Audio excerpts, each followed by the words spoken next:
শিক্ষকসকলে নিৰীক্ষণ কৰিব লাগিব যাতে শিক্ষাৰ্থীসকল সৎ চৰিত্ৰৰ অধিকাৰী হয়।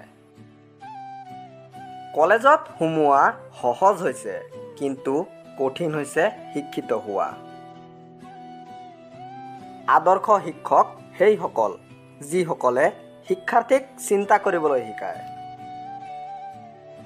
আমাৰ এনেকুৱা শিক্ষাৰ প্ৰয়োজন যি শিক্ষাৰে পৃথিৱীৰ মানুহৰ বাবে কল্যাণ হয়।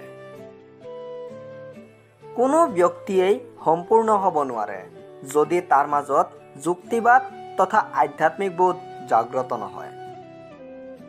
শিক্ষকসকলৰ কৰ্মশক্তি প্ৰকাশ কৰাৰ স্বাধীনতাই হ'ব আদৰ্শ। যেতিয়াই আমি গম পাওঁ আমি সকলো জানো, তেতিয়াই আমাক শিকিব লাগিব।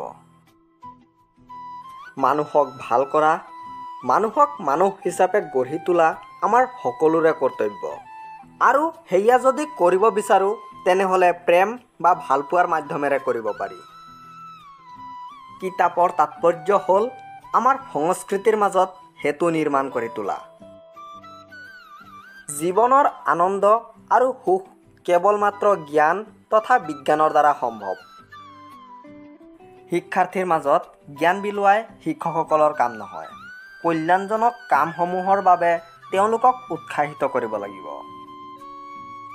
আমি এনেকুৱা শিক্ষা বিচাৰোঁ যি নৱপ্ৰজন্মক সামাজিক আৰু অৰ্থনীতিৰ ক্ষেত্ৰত পৰিৱৰ্তন আনিবলৈ সক্ষম হ'ব।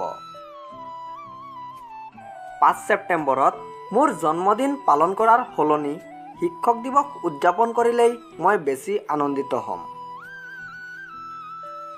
এজন শিক্ষকৰ কৰ্তব্য হ'ল শিক্ষাৰ্থীসকলক গণতান্ত্ৰিক দেশৰ উপযুক্ত নাগৰিক হিচাপে গঢ়ি তোলা।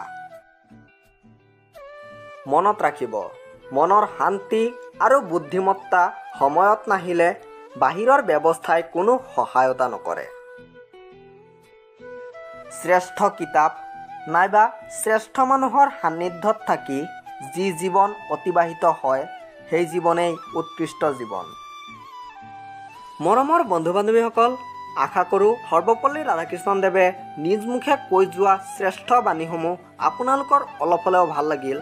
আৰু এইবাৰ অৰ্থাৎ 2024 চনত ৰাধাকৃষ্ণদেৱৰ 63তম শিক্ষক দিৱস। আৰু আপোনালোকৰ যিসকলে ভিডিঅ'টো শেষলৈকে চাইছে তেন্তে ভিডিঅ'টোত এটা লাইক কৰিব, কমেণ্ট কৰিব আৰু আপোনালোক সকলোলৈ শিক্ষক দিৱসৰ আন্তৰিক শুভেচ্ছা জনাই আজিৰ এই ভিডিঅ'টো ইমানতে সামৰিছোঁ।